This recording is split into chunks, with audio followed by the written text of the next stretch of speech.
Today I'm going to be sharing my favorite high-end foundations, so be sure to subscribe and let's get started. I absolutely love Marc Jacobs cosmetic brand. I think that he does a really great job at coming out with just very luxurious products. Their packaging is just amazing. The formula is usually amazing. Now, I have a couple of his foundations and they're very different finishes and wear, I feel. This one right here is the Gel Genius, and this one is for the days where you really just want like a very natural finish. It's not very high coverage, so you will see some of your own freckles or little imperfections peek through. And then this one is the Red Carpet, like super glam, like poreless, perfect, remarkable foundation in the shade 22 Bisque Light. I'm the shade 22 Bisque Light in both. Usually when I have a little bit of a spray tan on or when I've been laying out in the sun, I do try to go a shade up just so that it blends a little bit better. But I do like to darken it up when it's a little too light with some of the bronzer, and that tends to make it just blend a lot better. I really like this one to mix on top of like some moisturizer on the days that I really want a very natural look. The formula might not be your favorite if you're not used to purchasing high-end foundations that run you like 60 bucks a bottle. There are a lot more affordable options out there. That being said, this is not my favorite lightwear formula out of my collection. This is just my favorite out of the more luxurious foundations. So this one is probably like the holy grail. If I could only grab one and I was like running to like a photo shoot or something, I'd grab this one because you literally need a drop for like most of your face. Like I only use 2 to 3 drops. I will say for some reason I find that the very first time I bought this, it just blended a lot better than currently. I'm not sure if they changed their formula or something, but I do find that this one's a little bit drier, and I usually have to either spray my face with some of the coconut setting spray to blend it in so that it's a little bit more humid, more hydrated, and I always use a primer, so I don't know about that. Another one of my favorites is the Nars foundation, and this one is a natural radiant longwear foundation. I'm the shade Deauville in it, and I absolutely love this. I would say it's a close tie between this one and this one for #1 favorites.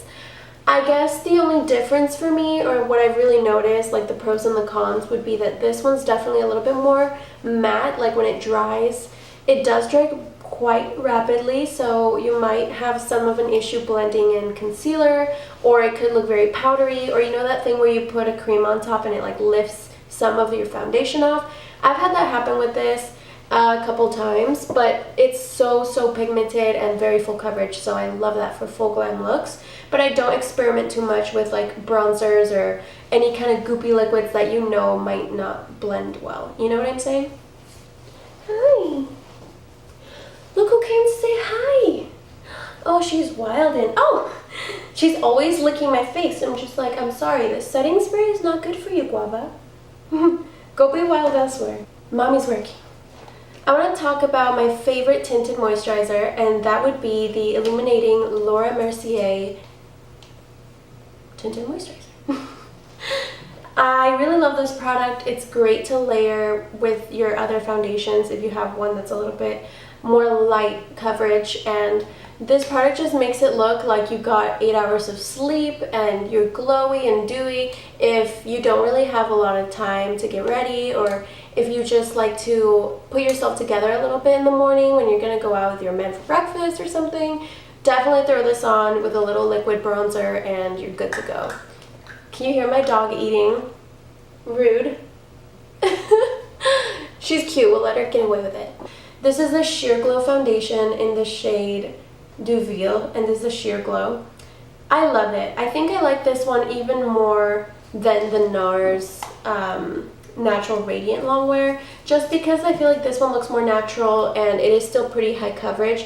Maybe sometimes what I do is I'll do a more high coverage foundation first, just on the spots where I'll need it, if I'm having a particularly bad breakout or something.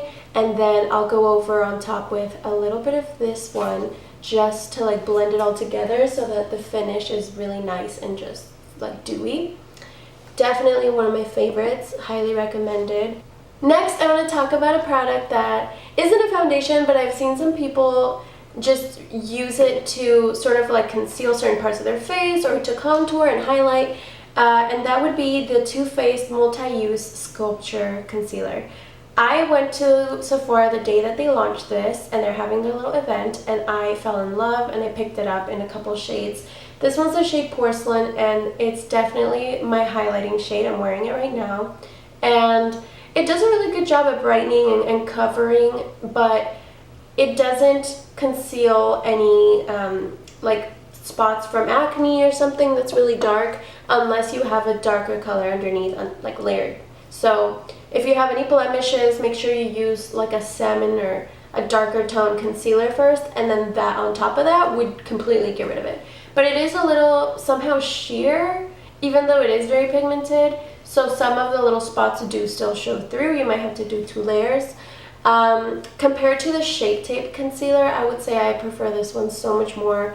It's also a lot of product, and you need literally like a tiny dot, like a tiny bit. And so far so good. I definitely will be repurchasing it. Those are my favorite foundations currently. If you would like to see an updated everyday makeup tutorial, make sure to thumbs up this video. This video is literally gonna be me editing out me yelling at my dog because she's just being so annoying right now. So needy, biting everything. Look at her. And then like I give her attention and she just wants to play 24/7. 24/7, don't you? She's getting her shots tomorrow, and I'm like scared for her because I know that she's probably not gonna like it. Poor baby. Poor baby guava. Thank you so much for watching. Please make sure to subscribe and thumbs up this video if you liked it. Let me know down in the comments what you'd like to see from me next, and I'll see you all next time. Bye.